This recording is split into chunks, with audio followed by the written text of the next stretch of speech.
한 가지 질문을 던지려고 합니다. 이것은 모든 분들이 요즘에 다 알고 있는 내용입니다만은 제가 한 번 더 여러분들에게 한번 질문을 던지려고 합니다. 이 세상에서 가장 소중한 금이 세 가지가 있다 그러죠. 여러분들 잘 아시죠? 첫 번째는 뭐라고요? 첫 번째 황금, 두 번째는 소금, 그리고 세 번째 시작. 야, 지금이라는 이 시간은 너무너무 중요하다는 의미예요. 이 중요한 시간에 하나님께서 왜 오늘 이 오후 예배 시간에 하나님이 크게 들어서시는 우리 구미 인동교회로 우리 하나님의 백성들을 부르셨을까요? 또 수많은 목사들 가운데 부족한 종을 이 시간 지금 이 순간에 부르셨을까요? 오늘 하나님의 큰 은혜의 시간 되시기를 간절히 축원합니다. 지금이 바로 은혜 받을 때인 줄 믿으시기 바랍니다. 자, 또 한 가지 더 질문을 냅니다. 한번 여러분들이 대답해 주시기 바랍니다. 깨하고 소금하고 합치면 뭐죠? 깨소금. 역시. 이제 다음. 그러면은 깨하고 설탕하고 합치면 뭐예요? 깨, 설탕? 그렇죠. 큰 소리로 시작. 깨달음이다. 그래요. 깨달음. 지금 이 시간에 우리가 깨달음을 가진다면 많은 사람들은 지금 힘들다 그럽니다. 어렵다고 합니다. 코로나19 팬데믹으로 인해서 지난 한 3년 동안 꼼짝을 못했습니다. 가장 큰 위기를 맞이한 곳이 어디냐? 교회입니다. 여러분, 우리나라 교회가 대략 한 7만 개 교회가 됩니다. 그런데 이 코로나 팬데믹 현상으로 3년여간을 보내면서 교회의 문을 1만 개를 닫아버렸습니다. 여러분 안 놀라면 제가 놀랍니다. 이거 충격적인 통계 아닙니까? 7만 개의 교회 가운데 1만 개 가량의 교회가 문을 닫았다는 것은 이건요 가히 충격적입니다. 교회가 직격탄을 맞은 이유가 뭔 줄 아십니까? 사회적 거리 유지가 뭡니까? 사람 만나지 말라는 거예요. 모이지 말라는 거예요. 교회는 모이는 곳이에요. 사랑의 교제가 있는 곳이에요. 함께 밥을 먹는 곳이에요. 함께 모여서 찬양하는 곳입니다. 함께 교제하고 함께 사랑하며 함께 품어주고 함께 안아주는 곳이 어디냐? 교회예요. 이런 교회를 아무것도 하지 못하게 막아버렸습니다. 예배당에 나오지 못하게 했습니다. 교인들끼리 식사하지 못하게 만들어버렸어요. 사랑의 교제를 못 나누게 했습니다. 사랑방, 소그룹, 구역 이 모든 것이 통제되고 합창 이런 것 전면 금지가 된 채로 우리는 꽁꽁 묶여서 살았습니다.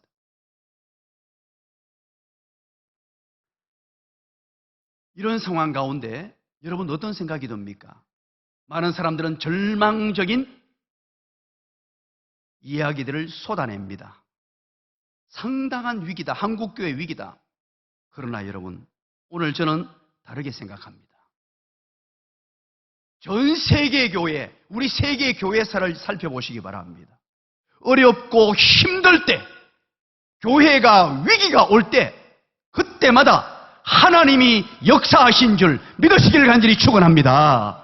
지금은 하나님이 역사하실 때입니다. 이제 지금까지 우리 한국교회가 우리 힘으로 우리 능력으로 열심히 달렸습니다. 인간의 열심을 내었습니다. 전도도 열심히 하고 소그룹도 열심히 하고 교회에서 예배도 열심히 드렸습니다. 이제는 우리 모두가 두 손 높이 들고 하나님 이제 항복합니다. 우리의 열심도 내려놓겠습니다. 우리의 똑똑함도 내려놓겠습니다. 우리의 잘남도 내려놓겠습니다. 이제 하나님이 운행하여 주시옵소서. 하나님이 역사하여 주시옵소서. 하나님이 기적을 베풀어 주시옵소서. 이렇게 나아갈 때 한국교회는 희망이 있는 줄 믿으시기를 간절히 축원합니다. 그러기 위해서는 방법이 있습니다. 하나님께서 우리에게 성령을 보내주셨어요. 성령. 우리 인간들은 나약합니다. 작은 세포 하나 때문에, 코로나라는 이 세포 하나 때문에 우리가 온 세상이 마비가 되어버렸잖아요. 그러면서 우리는 힘을 쓸 수가 없었어요. 아무것도 할 수가 없었습니다. 그러나 하나님의 영을 우리에게 보내주셨는데 성령님을 우리는 다르게 이렇게 표현합니다. 보혜사라고 합니다. 이 보혜사라는 말은 성경을 번역할 때 중국어로 번역을 한 거예요. 중국어로 보혜사라고 번역을 했는데 이걸 한글로 가져와서 보니까 한글에는 마땅한 단어가 없어서 중국어를 그대로 가지고 보혜사라고 번역을 했습니다. 이 보혜사라는 말은 지킬 보, 은혜해, 스성사를 씁니다. 그래서 보혜사는 뭐냐? 우리를 지켜주시고 보호해 주시고 은혜를 베푸시는 분이 보혜사예요. 하나님의 성령이 우리를 지켜주시고 보호해 주시고 함께 하시면, 그러면 여러분들에게 질문을 던집니다. 한번 대답해 주시기 바랍니다. 여러분들은 객관식으로 질문을 던지면 대답을 절대 안 할 테니까, 주관식으로 문제를 던지면 안 할 테니까 객관식으로 합니다. 성령님이 내게 언제 오셨습니까? 1번, 내가 예수를 믿을 때. 2번, 내가 예수를 믿을 때.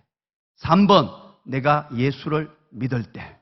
4번, 모르겠다. 성령님이 언제 오셨어요? 내가 예수님을 믿는 순간에 성령께서는 내게 내주하셔요. 그래서 예수 믿는 모든 사람에게는 하나님의 성령이 거기에 함께 계십니다. 그런데 중요한 게 있어요. 중요한 게, 어떤 사람은 성령으로 충만하여 위대한 하나님의 일들을 감당하고, 어떤 사람들은 성령으로 충만하지 못하기 때문에 하나님의 일을 감당할 수 없는 것뿐이에요. 그래서 우리는 성령 충만한 사람이 되어야 됩니다. 하나님의 영으로 충만하면 하나님의 영이 우리를 운행하시고 우리를 붙드셔서 이 위기의 시대, 이 어려운 시대, 모든 사람이 힘든다, 안 된다고 하던 시대에 우리 구미인동교회는 되는 줄로 믿으시기 바랍니다. 지금도 구미인동교회가 소문난 교회입니다. 우리 담임 목사님, 오늘 제가 처음 뵀는데요, 성함만 듣다가 보통 인물이 아닙니다.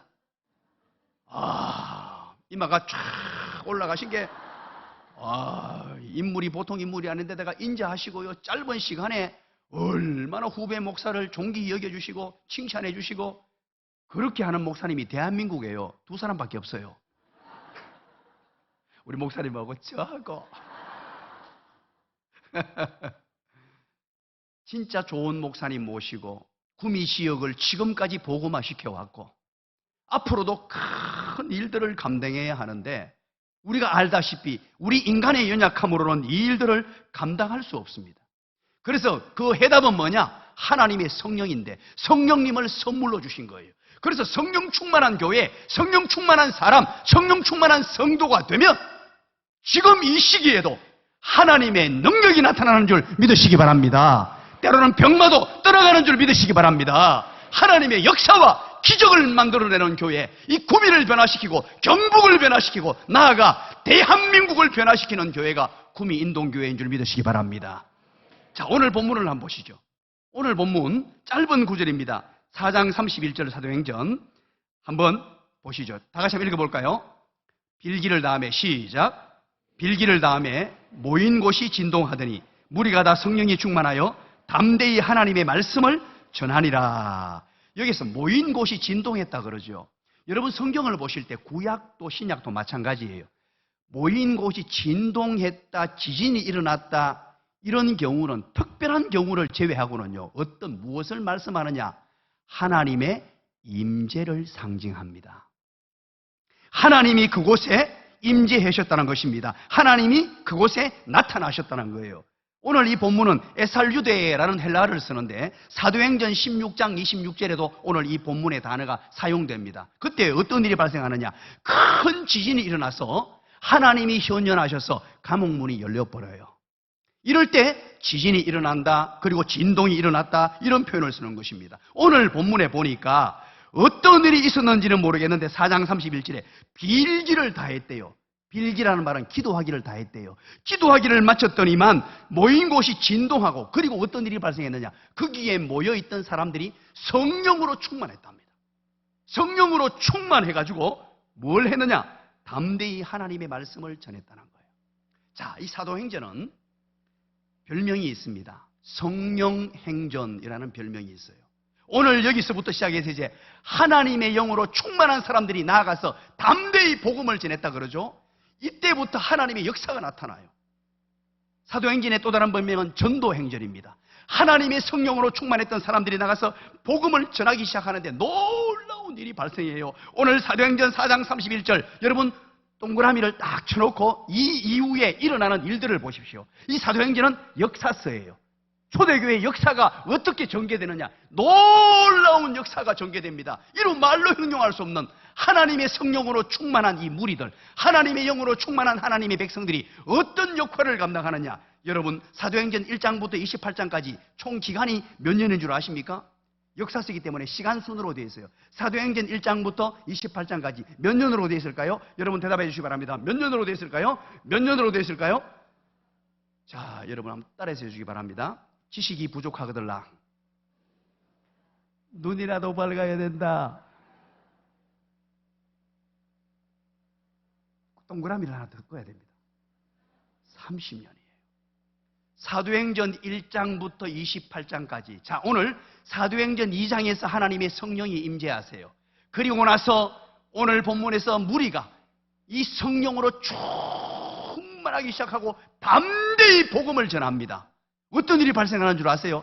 이때부터 시작해서 복음이 편만하게 전거되는데 베드로가 전하니까 5,000명이 돌아오고 3,000명이 돌아오고요. 막 기적과 역사가 나타나는데 이게 누가 하시느냐? 하나님의 성령이 하셨는데, 자, 그러면 사도행전 28장 30년 이후에 성도가 몇 명이나 됐을까요? 성도가 몇 명이나 됐을까요? 성도가 몇 명이나 됐을까요? 몇 명이나 됐을까요? 몇 명이나 됐을까요? 지식이 부족하거든 눈이라도 밝아야 된다. 20만 명입니다. 성경학자들이 이것을 추측하고 연구해내서 추적해서 20만 명이라고 발표합니다. 자, 여러분 이때는요, 예수 믿는 사람은 그냥 잡아 죽이는 시대예요. 예수 믿는다고 하면 모두가 잡아 죽이려고 하고 벌벌 떨던 시대, 산해드린 공회원들, 제사장들, 이런 어떤 바리새인들이 예수 믿는 사람들을 다 잡아 죽이는 이런 시대인데, 하나님의 성령이 임하고 하나님의 영으로 충만한 무리들이 담대히 복음을 전했는데 30년 만에 성도의 수가 20만 명으로 늘어나고요. 그리고 얼마 있지 않아서 313년에 로마가 기독교를 공인해 버립니다. 세계사에 이게 엄청난 일이 벌어져요. 예수를 잡아 죽이던 그들이, 그 나라 전 세계를 통치했던 로마라는 거대한 나라가 기독교를 공인하고 몇 년 이후 325년에 로마의 국교가 기독교가 되어버립니다. 기가 막힌 성령의 역사예요. 이 모든 일들을 누가 감당하게 되었느냐? 하나님의 성령께서 하셨다는 거예요. 오늘날 하나님의 교회에 하나님의 영이 운행하시면, 하나님의 성령이 충만한 하나님의 백성들이 있으면 동일한 역사가 나타나는 줄 믿습니다. 우리 인동교회를 통하여 구미가 변화되는 줄 믿으시기 바랍니다. 구미 인동교회를 통하여 경북 지역을 변화시키고 나아가서 대한민국을 변화시키고 온 세계 열방을 복음화시키는 놀라운 역사가 구미 인동교회를 통하여, 누구를 통하여? 성령 충만한 하나님의 사람을 통하여. 자, 그렇다면 오늘 중요한 핵심이 있죠. 옆에 사람에게 얘기해 주시기 바랍니다. 오늘 당신 수지 맞았습니다. 성령 충만의 비결을 배우는 거예요. 이제 나는 연약합니다. 저와 여러분은 연약합니다. 나약합니다. 힘이 없습니다. 자그마한 세포 하나에도 속절없이 무너집니다. 코로나 하나에도 무너집니다. 몸에 자그마한 뇌 하나에 세포만 툭 건드려도 쓰러지는 연약한 인생들이에요. 그러나 하나님의 영이 붙드시고 성령으로 충만한 사람이 되면, 앞으로 우리 교회의 희망이 여기 있습니다. 하나님의 성령 보혜사를 우리에게 선물로 보내주신 거예요. 그분을 붙드시면, 그분의 영으로 충만하면, 우리 교회가 개척된 지가 오래되는 교회가 아닙니다. 대구에서 교회를 개척하고 이제 열심히 사역해서 부흥하고 있는 교회입니다. 그러다가 우리 교회는 뿌리가 없기 때문에 전통이 없어요. 개척이 교회가 전부 젊은 사람들밖에 없고, 우리 교회는 코로나 때문에 직격탄을 맞았습니다. 왜? 구미 인동교회 같은 경우에는 우리 장로님들, 권사님들 1대, 2대, 3대 가족들로 다 구성이 돼가 힘들면 힘들수록 우리 목사님을 딱 중심으로 당회원들이 뭉치고 하나가 되고 헌금도 더 많이 하고 막 이렇게 시너지가 나타나는데, 우리 교회는 개척되고 그 신도시 지역이니까 전부 젊은 사람들이니까 교회를 안 나와버려요. 놀라지도 않고. 우리같이 개척된 신생교회들은 정말로 심각한 상황이었습니다. 그런데 여러분, 놀라운 일이 발생했어요. 우리 청년들이 코로나19 사태 2년 6개월간 배가 해버렸습니다. 안 놀라는 분이 두 분 계신데. 야, 이건요, 전적인 하나님의 은혜인데 오늘 그 비밀을 여러분들에게 공개하려고 합니다. 그건 성령 충만한 하나님의 사람들인데, 성령 충만하려면 어떻게 해야 되느냐, 그 비결이 오늘 본문에 소개돼요. 성경에서 성령 충만한 사람이 어떻게 되느냐, 성령 충만한 사람들 몇 사람만 교회에 있어도 교회는 하나님의 놀라운 은혜가 임하게 돼요. 자, 그렇다면 오늘 본문이 시작되는 것이 어디냐? 4장 23절이에요. 4장 23절 한번 가보십시다. 4장 23절, 사도들이 노임에라고 시작하죠. 사도들이 노임에. 사도들이 누군지 모르겠습니다만 사도들이 어디에 붙들려 있다가 놓였다는 거예요. 놓여가지고 그 동료에게 갔습니다. 그 동료들에게 가서 제사장들과 장로들의 말을 다 알렸다 그러는데, 자, 요 배경을 여러분 알아야 오늘 본문이 이해가 됩니다. 여기에 사도들은 누구냐 하면 베드로와 요한이에요. 누구라고요? 베드로와 요한입니다. 베드로와 요한이 얼마나 성령 충만하고 뜨거웠느냐 하면요, 이제 예수 그리스도의 이 복음의 능력을 가슴에 담고 성령이 충만하여 그대로 있을 수가 없었어요. 그래서 동네방네 다니면서 전부 전도하러 다닌 거예요. 베드로와 요한이 막 다니는 중에 3장 초반에 한번 보세요. 3장 초반에 성전 미문 앞에 있는 안전뱅이한테 가가지고 복음을 전합니다. 복음을 막 전하면 예수 믿으라 그러니까 안전뱅이가 막 하면서 베드로를 붙듭니다. 내가 지금 다리가 아픈데 하고는 한 푼 달라고 막 얘기합니다. 그때 베드로가 뭐라 그럽니까? 은과 금 나 없으나 내게 있는 건 내게 주니 곧 나사렛 예수 이름으로 일어나 걸으라. 그는 걸었네, 뛰었네, 찬양했네, 사이사이. 아무도 안 따라 하시니까 제가 부르면 좀 따라 해줘야 제가 너무 잘해붙는 모양이죠. 자, 은과 금은 내게 없거니와, 한 푼 달라고 하는 그 안전뱅이 거지에게 은과 금은 내게 없거니와 내게 있는 것으로 네게 명하노니 곧 나사렛 예수 이름으로 일어나 걸어라. 그러면서 복음을 전해요.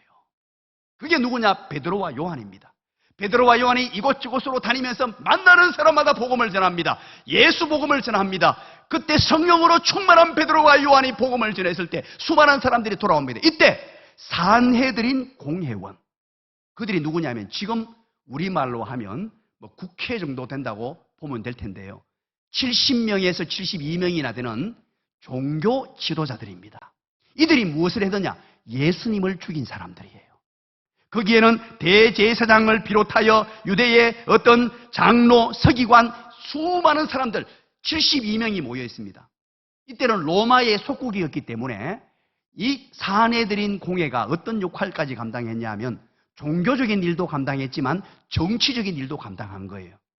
자, 72명이 제사장복 그리고 자기들 가운을 딱 입고 베드로와 요한을 부른 거예요. 붙든 거예요.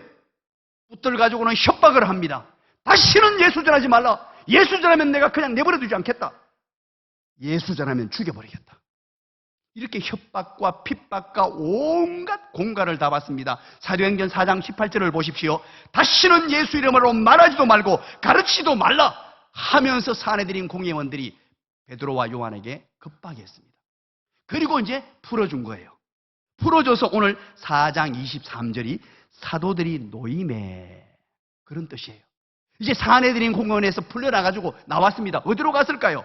그 동료에게 갔답니다. 동료가 누굽니까? 같이 예수 믿는 사람들. 그래서 이 동료라는 단어 때문에 많은 학자들이 이게 어딜까 도대체? 어딜까? 이디우스라는 단어를 쓰는데요. 그래서 추측을 하고 해서 마가의 다락방일 것이다 라고 추측을 합니다. 거기가 뭐냐? 동료들이 모여서 예배 드렸던 곳이에요. 바꾸고 말하면 예배당이었습니다. 자, 여러분 한번 생각해 보시기 바랍니다. 베드로와 요한은 겁박을 당하고 예수 전하면 죽인다. 다시 예수 전하지 말라. 예배도 드리지 말라. 다시는 예수의 예자도 꺼지내지 말라. 그랬는데 또다시 교회로 가고 싶었겠어요. 이런 핍박 가운데에서도 놓여서 예배당으로 달려가가지고 뭐라고 했냐? 제사장들과 장로들의 말을 다 얘기했답니다. 급박했던 그 공회원들이, 제사장과 장로들이 예수 전하면 죽인다, 다시는 예수 전하지 말라, 급박하고 핍박하고 무시무시한 말을 다 내뱉었는데, 그때 그 이야기들을 모여있는 교회 성도들에게, 그 동료들에게 베드로와 요한은 낱낱이 다 구합니다. 우리가 붙들려 갔다 왔는데 이런 어려움을 당했다, 이런 위협을 당했다, 이런 핍박을 당했다. 그리고 다 얘기한 거예요. 그리고 나서 24절입니다. 우리 24절은 다 같이 한번 읽어봅니다. 이제 첫 번째 비결입니다. 성령 충만한 첫 번째 비결을 오늘 밝히게 됩니다. 24절 시작. 그들이 듣고 한 마음으로 하나님께 소리를 높여 이르되 대주제여 천지와 바다와 그 가운데 만물을 지으신 이시여 아멘. 이게 바로 찬양입니다. 기도조의 찬양입니다. 오늘 이 본문은 노래를 불렀다는 게 아니고 하나님의 이름을 높여드리는 대주제여 하고 하나님을 찬양합니다.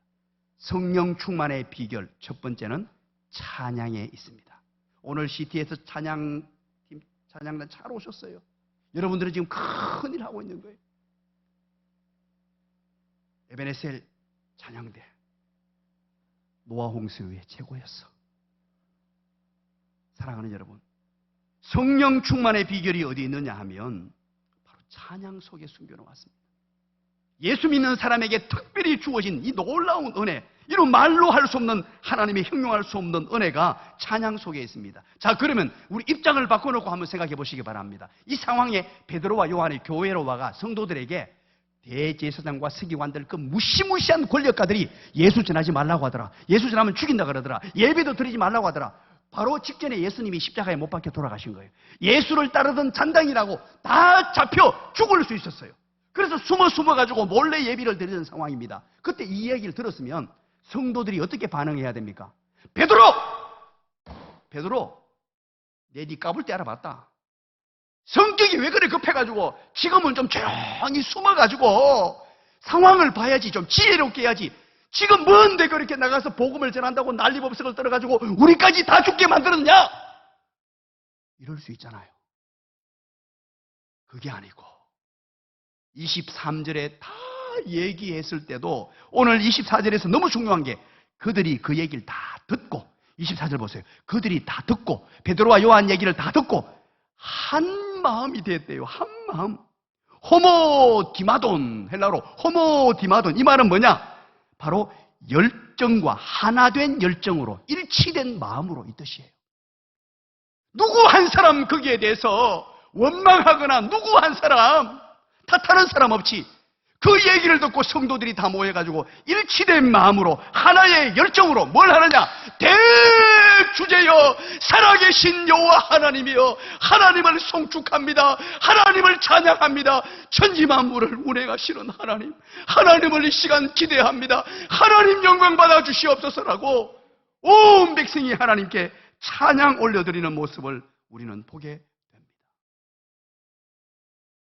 예수 믿으면서 정말 중요한 게 뭔 줄 아십니까? 역경과 고난을 만날 때입니다. 어려운 일을 만날 때입니다. 그때 비난하고 비판하고 원망하고 불평하면 안 됩니다. 따라서 합니다. 비비원불은 백해무익이요 칭위격감은 다다익선을 뛰어넘어 만사형 통하리 라멘 할 때까지. 빨리 아멘 해주셔가지고 제가 순교 안 했습니다. 이게 무슨 말이냐? 우리 교회에서 만든 용어입니다. 비비원불. 이건 비난하고 비판하고 원망하고 불평하면 백해무익이에요. 이왕 사건은 발생했는데 코로나는 일어났어요. 누굴 원망한들 무슨 이득이 있겠어요? 백해무익입니다. 가정에 사건이 터졌습니다. 누굴 원망하는 것 그리스도인의 모습이 아니에요. 비난하고 비판하고 원망하고 불평하는 것은 불신자들이나 하는 일이요, 하나님을 믿지 않는 자들이 하는 일이에요. 우리 인동교회는 보니까요, 책 보니까 척 알겠어요. 우리 목사님이 얼마나 행복해 하시는지.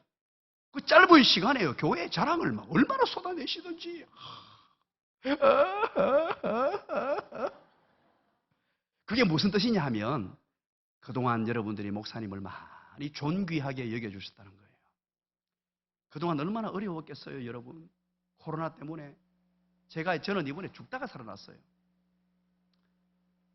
시간이 없어가지고 제가 그 간증을 못 하겠는데 정말로 어려움을 많이 겪었습니다.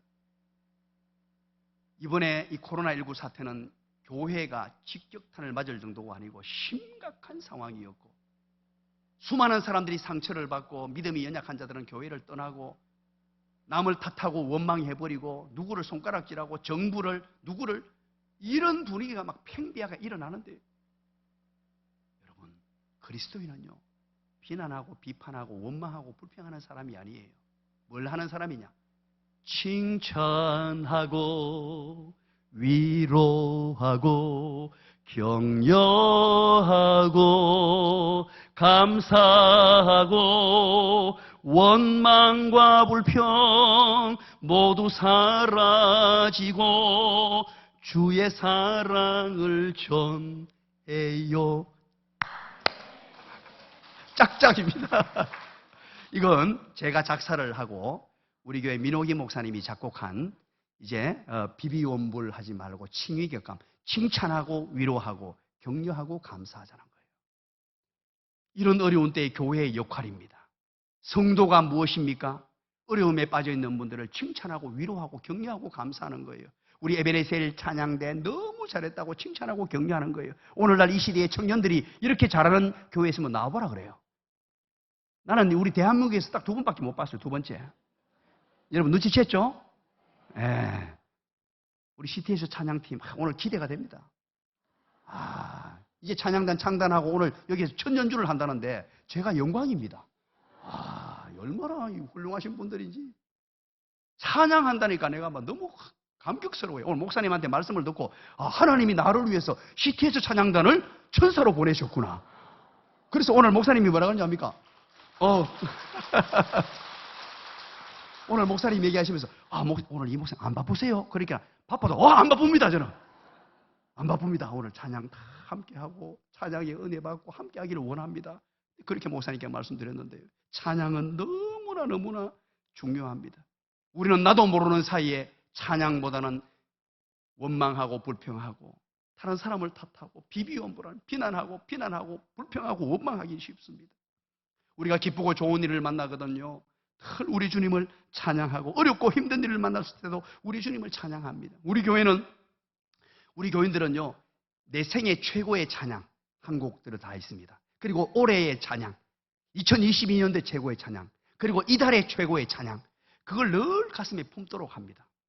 그래서 우리 교인들은 늘 찬양을 부르고 늘 찬양이 뜨겁습니다. 저도요, 얼마나 찬양을 좋아하는지 날마다 찬양 부르는 건 요즘에 너무너무 좋아하던 내 가슴에 담고 있는 찬양이 바로 하나님 사랑의 눈으로 너를 어느 때나 바라보시고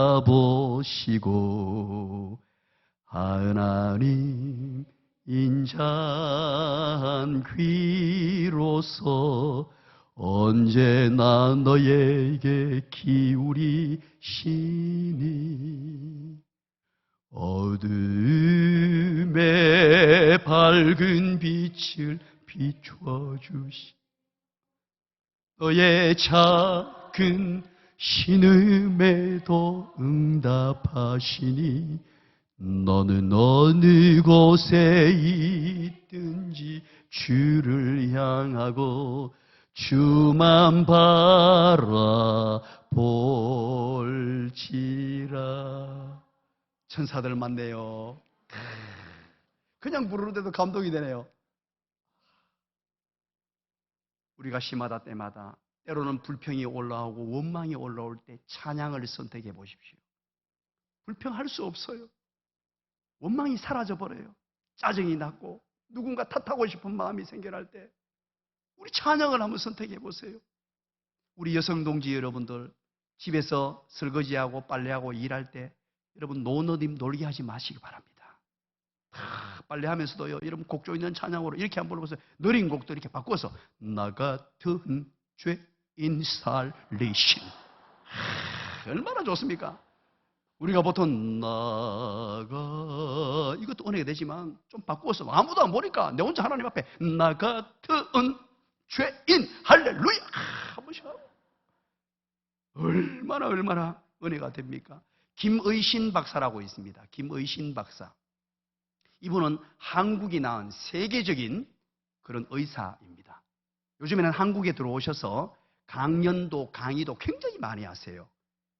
이분은 미국 텍사스 대학교 MD 앤더슨 암센터의 종신 교수입니다. 암 전문의로요, 미국의 의사들이 뽑은 최고의 의사에 11차례 뽑힌 사람이에요. 그러니까 대단하죠. 전 세계의 의사들 중에 암 전문의 중에는 최고라고 보면 됩니다.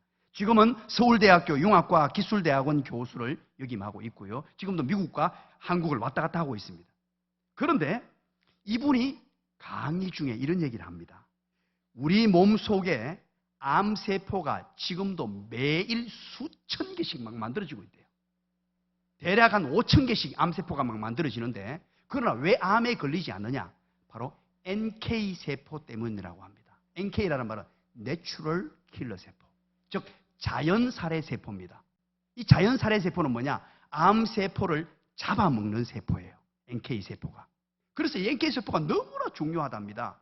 이걸 연구하다가 이 김의신 박사가 어떻게 발표했나 하니까 모든 사람, 모든 집단들 가운데에 아주 특별한 집단이 있더라는 거예요.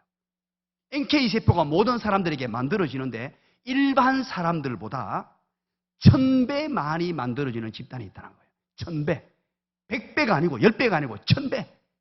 우리에게 일어나는 NK세포가 만들어지는 게 1000배 많은 집단이 있는데 누구라고 발표했느냐? 교회의 찬양대라고 발표했어요. 야, 놀랍지 않습니까? 지금도 여러분 김의신 박사라고 쳐가지고 한번 보십시오. 그 신문에 난 기사도 있고요, 그분의 강연 내용도 나타날 것입니다. 하나님께서 우리 인간들을 만드실 때 그렇게 만들어 놓으셨다는 뜻이에요. 찬양 부를 때 우리 몸의 기능이 활성화되고, 찬양 부를 때 하나님의 은혜가 임하며, 찬양 부를 때 하나님의 영이 내게서 충만하게 나타나게 되고 그렇다는 거예요. 제가 2007년도에 부산에 있는 베델 교회의 담임 목사로 부임하게 됩니다. 우리 나눔과 섬김의 교회, 대구 나눔과 섬김의 교회를 섬기다가 14년, 개척 이후 14년간 섬기고 그렇게 부산으로 내려가게 돼요. 장로님들이 올라오셔서 청빙을 하셔서, 그래서 하나님의 뜻인 줄 알고 부산으로 내려갑니다. 그 동네는 어디냐? 부산시 금정구 서삼동 121번지입니다.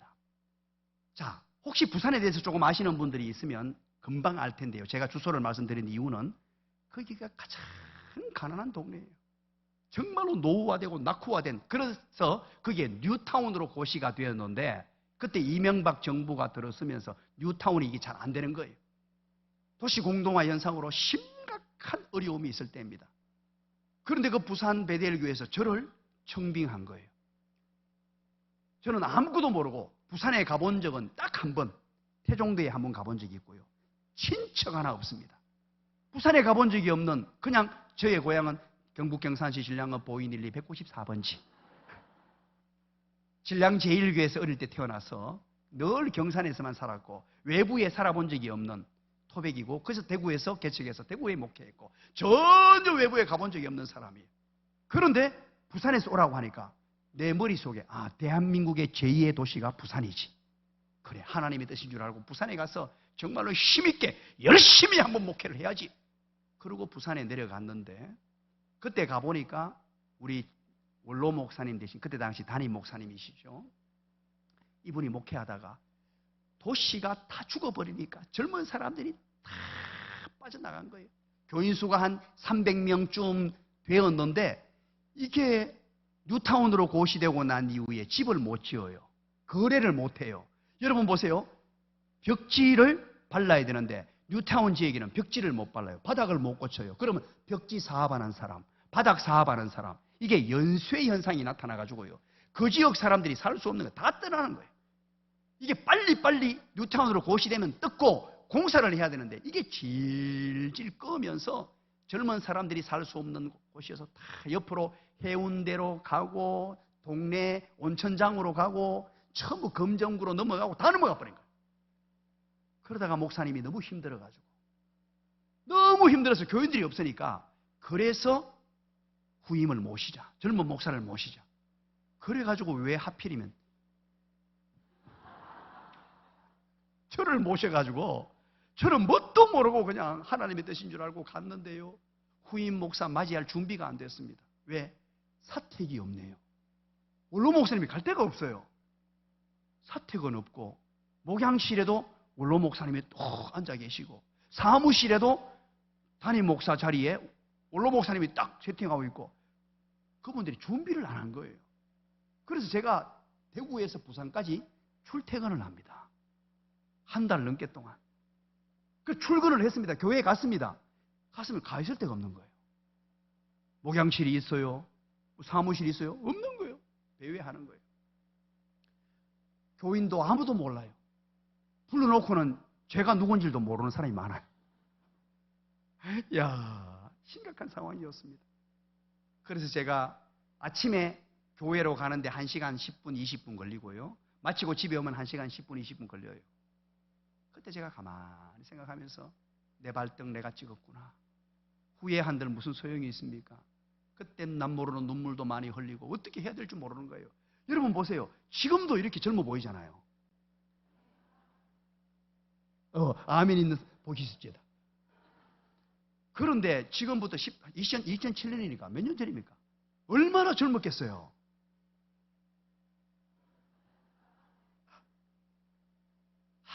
그런데다가 그때 당시 나이가 40살이었거든요.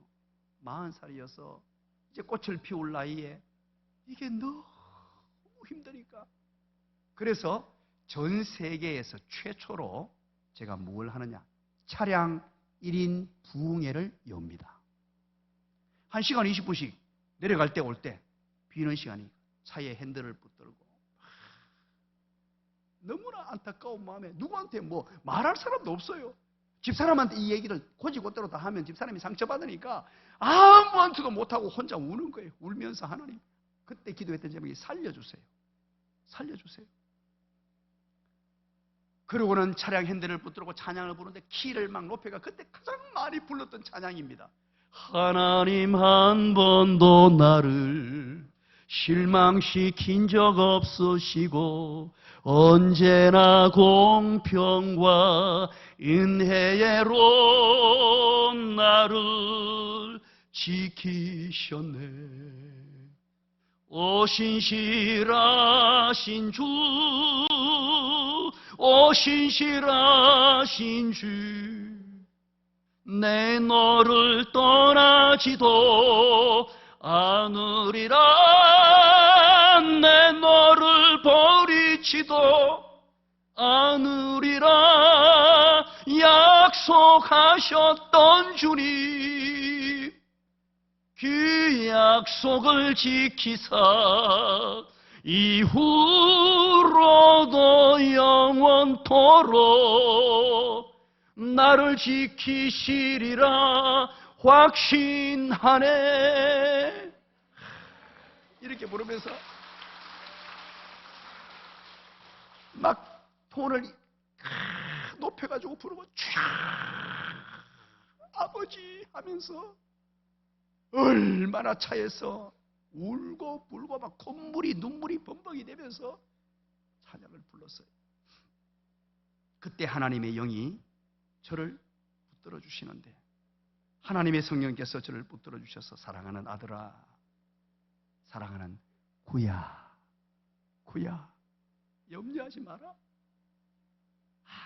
아무 걱정하지 마라. 찬양 속에서 하나님이 저를 붙들어 주시고 찬양 속에서 저를 잡아주시는 거예요. 얼마나 감격스러웠는지. 그때 그 한 달 넘는 기간에 매일 찬양을 부르는데 환경은 더 어려워졌어요. 환경은 더 절망이었습니다. 그런데 제가 살아나기 시작하는 거예요. 제 속에 영이 살아나기 시작하고 제 속에 하나님의 영으로 충만하기 시작하니까 입가에 미소가 번져나기 시작하고 환경은 어렵고 환경은 절망인데 그때 하나님이 해결해 주시는데 여러분 우리 원로 목사님이 훌륭하신 분이었어요. 그분이. 그런데 이걸 너무나 모르셨던 거예요. 43살에 개척을 하셨어요. 43살에. 그전에는 부산대 약대를 나오셔가지고 약학 전문을 하다가 술병에 걸려가지고 죽을 병에 걸려서 신학을 해가지고 목회를 하고 신학을 하자마자 개척을 해버려가지고 이런 걸 모르셨던 거예요. 그래서 하나님이 다른 방법이 없으니까 교통사고를 살짝 내버렸어요. 시계 안 내고 우리 원로 목사님을 보호하시사 시계 박아도 되었지만 살짝 내가지고 안 보이는데 이 부분 있죠.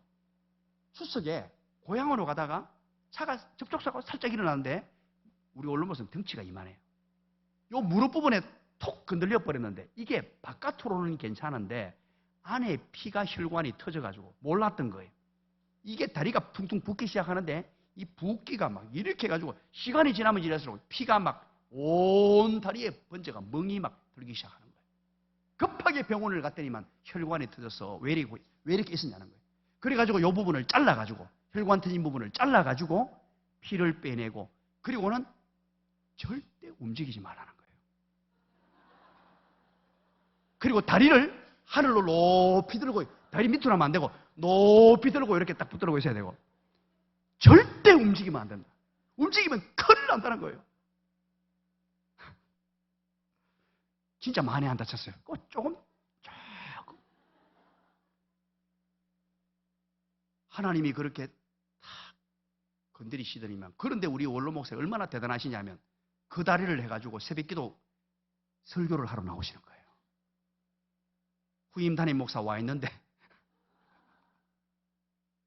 그러다가 어떤 일이 발생해 버리냐니까 이 상처가 덧나버렸는데 여기에 딱 잘라가지고 피를 빼냈단 말이죠. 요 자른 부분이 보통 이렇게 잘랐잖아요. 그러면 새순이 나와가 이게 이렇게 아물어져야 돼요. 그런데 이런 일은 없대요. 의사도 이런 일은 처음 본대요. 어떻게 되냐니까 이렇게 잘랐는데 벌어진 채로 아물어버린 거예요.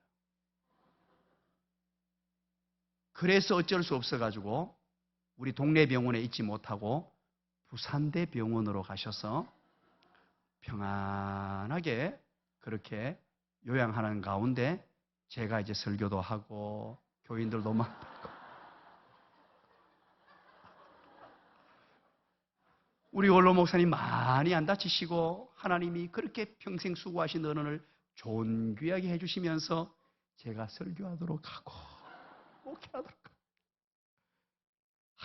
하나님의 은혜가 사랑하는 여러분 어떤 어려움 가운데서도 역경 가운데서도 비비원불하지 마시고 찬양을 선택하시기 바랍니다.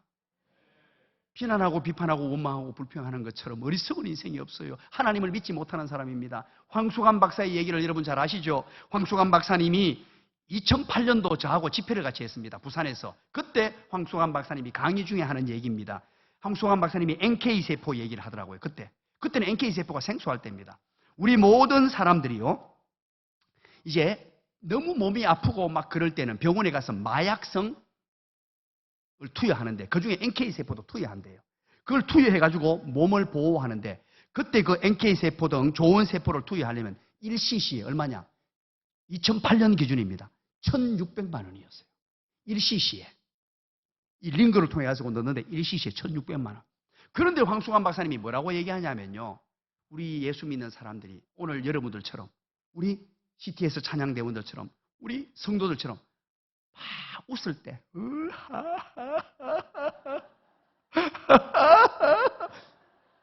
이럴 때요. 얼마 만들어지느냐? 4cc가 만들어진대요. 안 놀라는 분 두 분 계시는데 제가 어디 가서 이렇게 하고 나니까 설교 마치고 나와가지고 이렇게 하더라고요. 목사님 그 안 놀라는 사람 누구였습니까? 묻더라고요. 그러니까 묻는 사람 앞에 내가 뭐라 한 줄 압니까? 웃으면서 니하고 내다 이랬어요. 여러분, 자, 1cc에 1,600만 원인데 4cc 같으면 얼마예요? 어휴, 소시지에 공부했으면 하버드대 갔습니다. 와, 장로님이 대답했죠. 이야, 명석하시네요. 6,400만 원이에요. 오늘처럼 이렇게 웃고 예배 드리면서 으하하 찬양하면서 하면요, 우리 몸의 세포들이 활성화되고 NK세포가 막 살아나면서 6,400만 원어치가 생성이 된다는 거예요. 제가 오늘 와서 다른 건 드릴 건 없고 6,400만 원 선물을 주는데, 자, 제가 우리 교회에서는 그래 뭐합니다. 부끄러워가지고. 우리 인동교회는 우리 담임 목사님이 인지하셔가지고 제가 해도 상관없을 것 같아요. 지금부터 웃는데 박장대소라고 했습니다.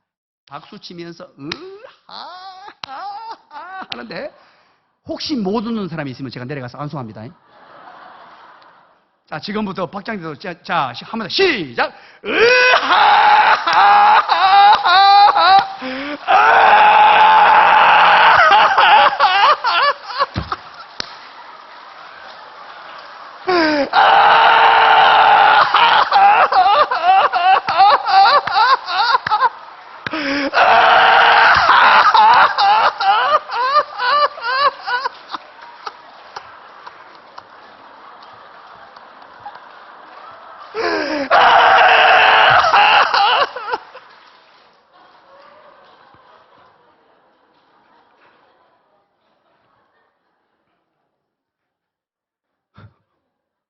우리 교인들한테 일러주지 마시기 바랍니다.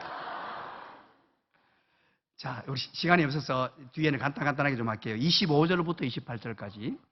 우리 23절, 4절은 찬양이고요.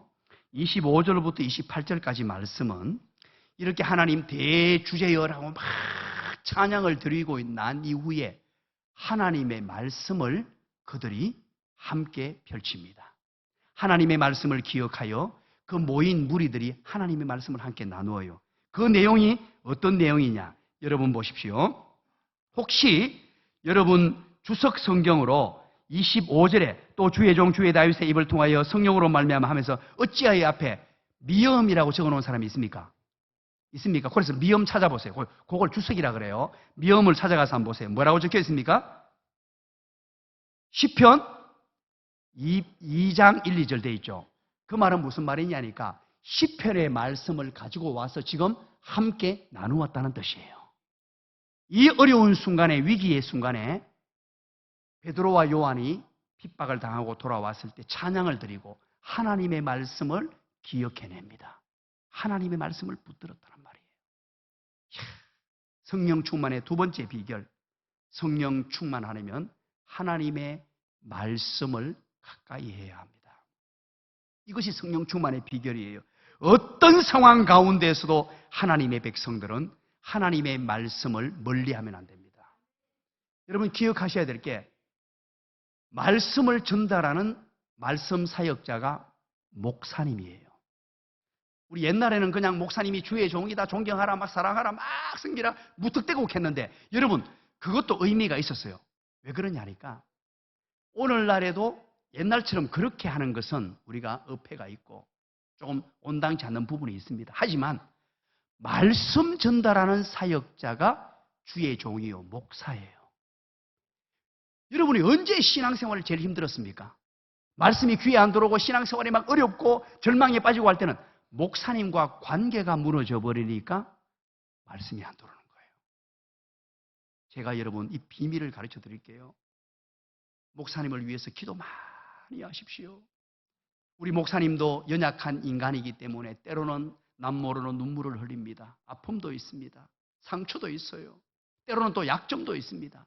혹시 그런 부분이 보이거들랑 그때부터 입을 꾹 닫고 살아계신 하나님 앞에 우리 목사님을 위해 기도해 주는 거예요. 이게 안 되면 말씀의 통로가 닫혀버립니다. 너무너무 중요합니다.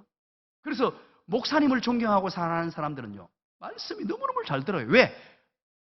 주의 종이 목사가 말씀의 통로이기 때문에 그래요. 그래서 이 관계를 잘 맺고 혹시나 목사님에게 조금이라도 오해가 생기면 빨리 기도함으로 풀고 목사님을 사랑하고 존귀 여기고 또 목사님을 주의 종으로 가슴에 담고 이게 비결이에요. 이게 말씀을 가까이 하는 비결이에요. 제가 우리 교회에서는 이거 너무나 아주 심도 깊게 가르쳐줘요. 이게 무너져 버리면요, 오늘날 사탄은 이제 어떤 절대적인 이 어떤 권위를 인정하지 않은 시대에 살았기 때문에 사탄은 자꾸만 이 관계를 무너뜨리려고 그래요. 이 관계가 무너지는 순간에 말씀은 들어오지 않습니다. 마지막 세 번째입니다. 마지막 세 번째, 29절부터 31절까지예요. 여러분 보십시오. 29절부터 31절까지 내용이 뭐냐? 바로 하나님께 기도하는 내용입니다. 간절히 기도하고, 아까 31절에 봤죠. 빌기를 다하매, 그러죠. 기도하기를 마쳤다, 그 말이에요. 29절부터 30절까지, 특별히 29절 보십시오. 주여 이제도 그들의 위협함을 굽어보시었고 또 종들로 하여금 담대히 하나님의 말씀을 전하게 하여 주시오며 손을 내밀어 병을 낫게 하셨고 하면서 하나님께 막 간절히 기도합니다. 말씀을 가슴에 담고 그리고 간절히 기도했다. 세 번째는 여러분, 성령 충만의 비결이 바로 기도하는 사람이어야 한다는 것입니다. 너무나 중요합니다. 기도는 하나님의 역사를 경험하는 중요한 도구입니다. 우리 교회가 코로나가 터지고 난 이후에 제가 2020년입니다. 바로 너무 스트레스를 받아가지고요. 저는 모태신앙인데다가 어린 시절부터 우리 할머니 때부터 예수를 믿는 집안이었어요. 주일 안 지킨다는 것은 상상할 수도 없는 일이고, 대구에 신천지발로 이 코로나가 터져가지고 대구에 막 예배를, 교회 문을 다 닫게 만들고 정부에서 관공서에서 관리 감독이 나오고 난리도 6.25 때 난리는 난리가 아니에요. 들을 수 없어요. 이게 사회적 지탄의 대상이 되고 언론들이 다 들고 일어나가지고 교회를 욕을 하고요. 제 신앙양심상 예배를 안 드린다는 건 있을 수 없는 일이었지만 그럼에도 불구하고 어쩔 수 없었어요. 왜? 지역 주민들을 보호해야 되고 성도를 보호해야 되니까. 그러고는 그때부터 제가 시름시름 앓기 시작합니다. 너무 힘들어가지고 만약에 뭐 싸울 대적이 있다면 가서 싸우겠는데 이건 싸울 대적도 없고 예배를 드리지 못하는데도 어디에 뭘 할 방법이 없어요. 그러다가 이게 몸의 기능이 저하되면서 대상포진이 찾아오고, 그러면서 그때까지 제가 몸이 아픈 데가 없었는데 고혈압, 고지혈증을 비롯하여 병이 막 발병을 하더라고요. 동시다발적으로 막 올라오기 시작하는데, 그때 제가 정면승부를 걸었습니다. 정면승부를 걸었는데 뭘 만들었냐니까 런 100 기도 운동을 벌였습니다. 런은 뭐냐? RUN, 달리다. RUN, 달리다. R을 말하면 리바이벌, 회복과 부흥. U는 유니티, 하나됨. 이렇게 흩어져 있습니다만 하나된. N은 미션, 비전, N자 뒤에. 그래서 우리가 이 어려운 때에 달려가자. 무엇을 위하여?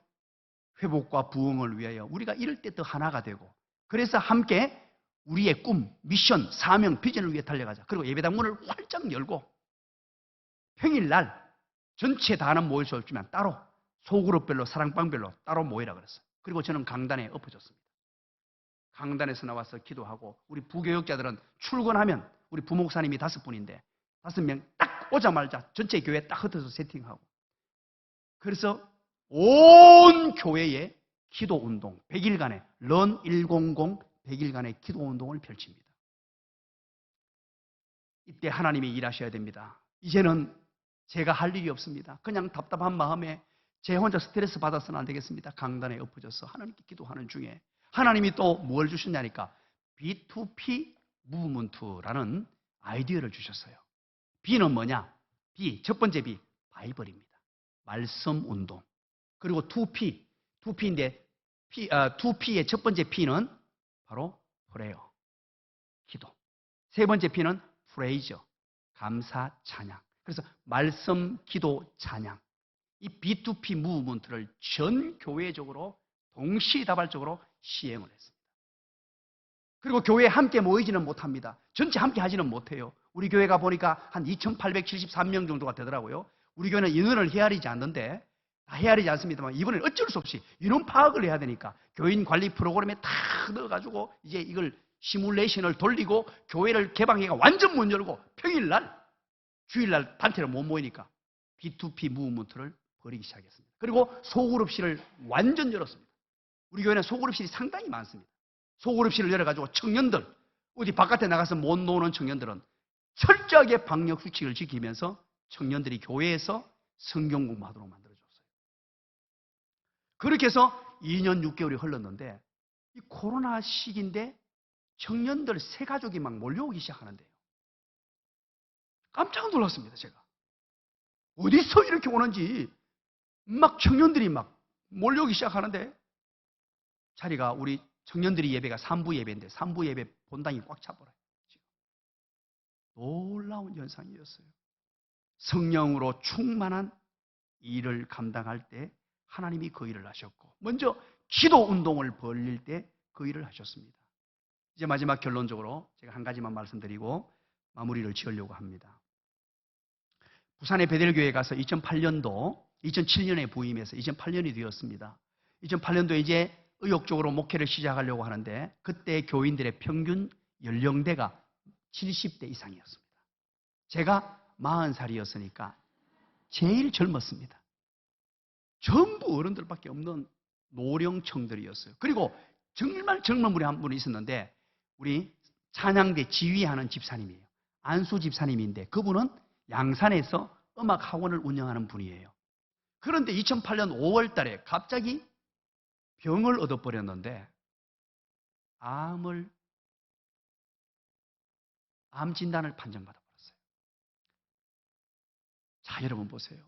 젊은 목사가 부임해 가지고 열심히 해보려고 하면 암덩어리가 떨어지고 병도 고치고 분위기가 살아나야 되는데 이게 열심히 하려고 이제 2008년 딱 시작해가 5월 됐는데 정말로 젊은 집사님 한 분이 암에 딱 걸려버리니까 이게 교회 분위기가 쫙 가라앉고 저도 막 힘이 빠지는데요.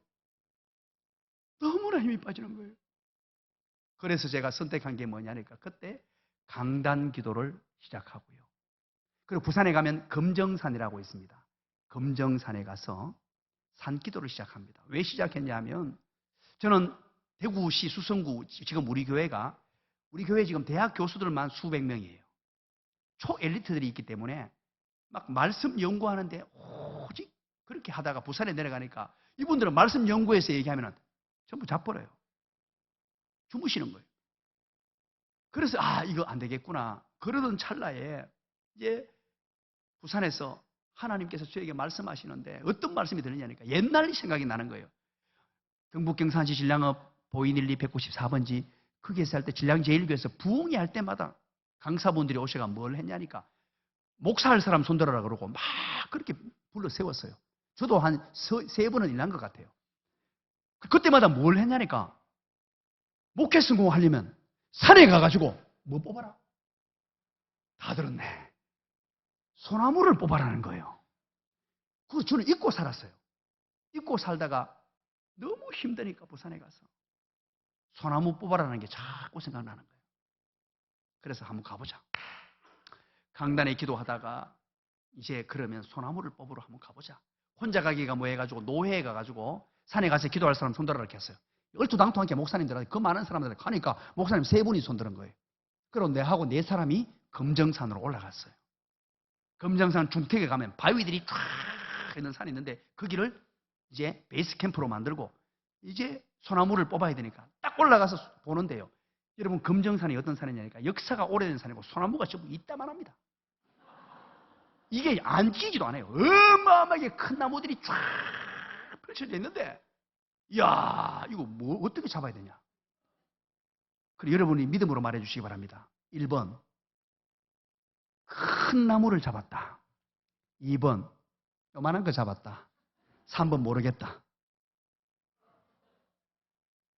와, CT에서 찬양되는 믿음이 좋습니다. 여러분 1번입니까? 2번입니까? 3번입니까? 2번이 상당수가 많네. 현실적이네요. 제가 그래서 딱 올라가가지고 보니까 너무 큰 거는 이게 안 끼지도 않고 잡히지도 않아. 이걸 어떻게 넘어뜨려요? 그래서 그 중에 딱 보니까 내 마음에 속 드는 아담한 게 요만한 게 딱 있어요. 요래 딱 하니까 손에 딱 끼니까 딱 잡히더라고. 그걸 딱 잡았어요. 잡고 그때부터 기도를 하기 시작하는 거예요. 주여 하고는 막 기도해가지고 얼마나 산에 올라갔어요. 처음에는 여러분 저는 봐서 알겠습니다만 식탐이 없습니다. 음식은 안 먹어도 그렇게 먹고 싶지도 않고요. 그냥 먹는 이유는 식사 시간이 됐으니까 먹고, 배가 고프니까 먹고, 뭐 맛있다고 어디 가자 하면 나는 이해를 못 해요. 그냥 주는 거 먹고, 우리 사람 주는 거 먹고, 맛없으면 좀 남기고, 좀 되게 맛있으면 좀 더 달라 그러고, 그래 조금만 먹고 마는 사람이에요. 그런데 산에 올라가는데, 우와, 올라가니까 배가 고픈 거예요. 나는 그때 신비한 체험을 했어요. 산에 올라가니까, 올라가자마자, 이게 벌써 열량이 다 떨어진 것 같아요. 그런데 기도하는데 얼마나 배가 고픈지요. 나는 그렇게 평생에 살면서 배고픈 거 처음이었어요, 그때. 그러니까 올라갈 때 뭘 했냐니까 이걸 어떻게 하냐. 배가 고픈데. 그래서 안 되겠다 싶어가 산에, 이거 얘기하면 안 됩니다. 라면을 삶아 먹으려고 라면하고 버너 가지고 올라가서 라면을 한번 삶아 먹었는데, 삶아 먹다가 생각하니까 이게 소나무 뽑으러 올라가가지고 하나님이 역사를 기대하면서 산에서 어떻게 이 불을 피워요. 이게 도무지 마음에 양심이 가시게 되는 거예요. 그래서 안 되겠다 싶어가지고, 이것도 배고픈 것도 하나님의 은혜구나. 한번 그러면 참고 하자. 그래서 이제 참으면서 기도를 한 거예요. 한 달이 지났습니다. 2달이 지났습니다. 3달이 지났습니다. 4달이 지났습니다. 어떤 일이 발생했을까요? 나무는 하나도 안 변해요. 죽을 똥 살 똥 모르고 여러분 공구고요. 다리 공구가 넘기고 밀고 잡아 당기고 막 추열하고 하고, 어떤 나무 올라타고요. 별 희한한 짓을 다 해도 나무는 늘 그 자리에 견고하게 탁 버티고 서 있는 거예요. 4개월이 지났습니다. 5개월이 지났습니다. 6개월이 지났어요. 한 6개월 좀 지났을 때 너무 안타까운 마음에 막 그날도 땀을 뻘뻘 흘리면서 쫙 하고 나무를 막 흔들고 다리를 받쳐가지고, 제가 유도를 했거든요. 유도. 그래 안 보입니까? 유도 선수였어요. 이거를 업어치고로 막 잡아 당기로 넘기려고 하는데 힘만 들고 안 넘어가는 거예요. 그리고는 이제 지쳐가지고 붙들고는 쫙 이러고 있는데 제 마음속에 울림으로 하나님이 말씀하시는 거예요. 사랑하는 아들아, 사랑하는 아들아, 소나무 안 뽑힌다. 야, 6개월째 내 마음의 울림으로 소나무 안 뽑힌다. 그러더니만 그 뒤에 말이 중요해요. 사랑하는 아들아, 네 속에 있는 선뿌리를 뽑아라. 제가 그 얘기를 듣고요, 그날은 산에서 내려올 수가 없었어요. 제가 부산에 내려가면서부터 꿈꿔왔던 교회, 첫 번째 설교가 뭔 줄 아십니까? 교인 100명 앉혀놓고 2만 명을 얘기했어요. 부산을 변화시키는 2만 명을 주시옵소서. 그리고 막 꿈을 꾸는데 노인들은 눈에도 안 보이고요. 앞으로 젊은 사람들이 모여올 걸 생각하면서 상상하면서 할렐루야 할렐루야 그러다가 심형나면 놀렐루야 그러고요. 막 그러고 얼마나 뜨거웠던지. 그런데 알고 보니까 이 목회를 사람 모으는 수단으로 하고 있었던 거예요. 선뿌리가 뭐였냐? 한 영혼을 소중히 여기고, 우리 연세 드신 100명의 교인들이 아직 남아있는데 그분 한 분 한 분을 사랑으로 섬기고, 때로는 아버지처럼 어머니처럼, 이게 목양인데 처음 신학교를 가고 목회를 배울 때 한 영혼을 소중히 여기고 그분들을 가슴에 품고 그분들을 섬기는 게 목회로 알고 알았던 내가 어느 날 갑자기 사람 많이 모으는 쪽으로 이게 완전히 바뀌어가지고 내 속에 이게 선뿌리였구나. 얼마나 울고 또 울고 밤새도록 울고 내려오지를 못하고, 그리고 제 목회 방향이 완전히 바뀌었습니다. 그리고 나서 조금 전에 말씀드렸던 우리 최 집사님 암에 걸린 거예요. 그래서 수요일 날 저녁에 우리 수요 기도회를 합니다. 수요 기도, 우리는 금요 기도회가 없고 금요일 날은 소그룹을 모이고요, 수요 기도를 하는데 제가 최승길 집사님 앞으로 나오시라 그랬어요. 나와서 안수 기도를 합니다. 제가 안수 기도를 해본 적이 없어요. 어떻게 하는지도 몰라요. 그런데 마음에 감동은 돼요. 그래가지고 그냥 힘껏만 하면 되는 줄 알았어요. 앞에 나오라 그래가지고 집사님이 무릎 꿇고 앉더라고요. 그래서 두 손을 가지고 머리에 딱 얹어가지고요, 주의하라고 누르는데 우리 집사님은 힘껏 누르면 누를수록 이걸 머리를 잡고 이게 안 움직이려는 거예요. 내가 누르면 쑥 내려가줘야 내가 주여 주여 이래가 뭐 이 호흡이 맞는데 내가 누르면 막 튀어오르면서 막, 그러니까 제가 너무 힘들어요. 그러니까 더 힘껏 막 주여 주여 그러고, 그러니까 한 20, 30분을 사투를 벌이면서 땀을 뻘뻘 흘리면서 고치겠어, 고치라고 막 누르는데 갑자기 머리가 후루둥 벗겨지는 거예요. 알고 봤더니만 가발이었어요. 제가 그래서 사진을 보여드리려고, 자, 이제 우리 장로님이 되셨는데 머리를 한번 보세요. 지휘하시는 분이시고 음악 학원을 하니까 머리가 요래 찰랑찰랑 길게 해가지고요, 흔들면은요 반파마 되는 머리인데 예술가 머리예요. 나는 너무 멋지다. 머리 찰랑찰랑 흔들고 뭐 예술가니까 이래 탁 때가, 꿈에도 나는 이게 가발인 줄 모르고 누르면 누를수록 막 버티고 튀어 오르는데 훌러덩 벗겨지니까 머리가요 이게 없어요. 하나도 없고 요 뒤에만 자기 머리예요. 그런데 순간에 내가 웃기기는 웃긴데 웃지도 못하고 주여 그러고 기도를 했어요. 그리고 이제 수요 기도회가 우리 2시간 이렇게 기도하는데 2시간 마치고 사택이 우리 집 교회 4층이었습니다. 4층에 올라올 때까지 기도했으면 병이 나았다거나 무슨 신비한 일이 일어나야 되는데 아무 일도 없는 거예요. 그래서 힘이 빠져가지고요, 소파에 탁 앉아가지고 한 30분을 그러고 힘 빠진 채 있으니까 우리 집 애들하고 집 사람은 조용히 방 안으로 들어가더라고요. 혼자 그렇게 앉아가 넋 빠진 채로 앉아있는데 30분쯤 흐르는데 갑자기 전화가 벨이 울리는데 이름을 보니까 최성길 집사님이라고 탁 뜨는 거예요. 그래서 순간적으로 제가 보통 전화를 받으면 네, 여보세요? 그리고 이렇게 받아요. 그리고 받는데 딱 보는, 여보세요? 하고는 뭔가 기대에 찬 음식으로 하는데 이분이 하는 말이, 수요 기도회를 마치고 안수 기도를 받고 그때 방광암이었어요. 방광암. 소변을 너무 보고 싶어가 뭔가 막 이게 꽉 들어찼는데 소변을 보고 싶어가지고 교회에서 화장실에 갔대요. 화장실에 가서 소변을 보려고 아무리 힘써도 안 나오는 거예요. 배는 아프고 막 아무리 힘써도 안 나와가 빨리 집에 가서 화장실에 가야 되겠다. 우리 교회가 금정구 서삼동인데 바로 옆에 반송이라는 동네가 있어요. 거기서 차 타고 가면 한 15분, 20분 걸려요. 그러니까 어머니 모시고 자기 부인하고 집으로 가서 화장실로 바로 쫓아가가지고 막 소변을 보는데 오줌을 누는데 자기도 깜짝 놀란 거예요. 누런 고름이 소변을 통해서 막 쫙 쏟아져 나오더란 거예요. 그러니까 너무 놀라가지고 어머니하고 부인하고 부끄러움도 없고 그냥 빨리 오라, 이 화장실에서 광음을 질렀대요. 자, 여보, 어머니! 그러고 막 오라 그러니까 와서 보니까 이게 쫙 빠져가지고 거기서 보는 채로 저한테 전화를 건 거예요. 그 자리에서. 이런 일이 발생했습니다. 그래서 제가 그 자리에서 나도 모르게 막 감격스러워가지고 눈물을 흘리면서 집사님 병이 나았습니다. 선포해 버렸어요. 그리고 지금까지 건강해요.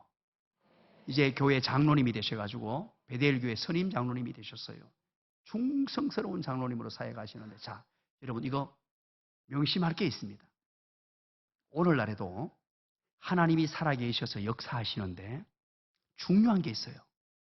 이런 일들을 주관적인 역사라 그래요. 자, 무슨 말이냐면 선교지에 가면 병자가 낫고 역사가 나타나요. 그것 또한 선교주의 주관적 역사예요. 또 여러분 개개인에 따라 환경과 여건이 다르기 때문에 주관적으로 역사가 나타나요. 그런데 이 주관적인 역사를 객관화시키면 안 됩니다. 객관적으로 정면된 완벽한 것은 오로지 하나님의 말씀이에요. 그래서 주관적인 것은 그 환경에 따라 역사가 나타날 수도 있고 나타나지 않을 수도 있어요. 왜 그러냐면 어떤 사람은 그런 역사를 보여줘야 예수를 믿기 때문이에요. 그래서 이것은 천편일률적으로 모든 병을 고친다 이렇게 접근하면 안 돼요. 그래서 우리가 하나님께 간구하는 거예요. 자, 그러면 왜 병을 고치게 하느냐? 요한복음에는 이 표적과 기사를 뭐라고 하느냐? 표적이라는 단어를 쓰는데 그걸 영어로 사인이라 그래요. 그걸 번역하면 우리말로는 간판이에요. 간판. 자, 우리 구미 인동교회 간판이 저기 앞에 있습니다. 간판이 구미 인동교회 앞으로 몇 킬로라는 간판이 있어요. 예를 들면 있는데 사람들이 그거 가가 구미 인동교회 간판 보고 할렐루야 놀래요 할렐루야 막 박수치고 있으면 우리는 뭐라 그럽니까? 덩신이라 그래요. 간판을 보았다면 어디로 와야 돼요? 교회로 와야 돼요. 이적이 일어나면 이적에 빠져가지고 이적만을 박수치고 이적만을 노래하는 운동을 요즘에 신사도 운동이라 그래요. 거기에 빠지면 안 됩니다. 그 이적이 일어날 수 있습니다. 역사가 나타납니다. 그러면 어디로? 예수 그리스도에게로 다시 하나님의 말씀으로 돌아와야 돼요. 하나님을 더 분명히 보고 예수님을 더 분명히 보고 성경의 역사를 더 분명히 보는 자, 그게 온전한 신앙인입니다.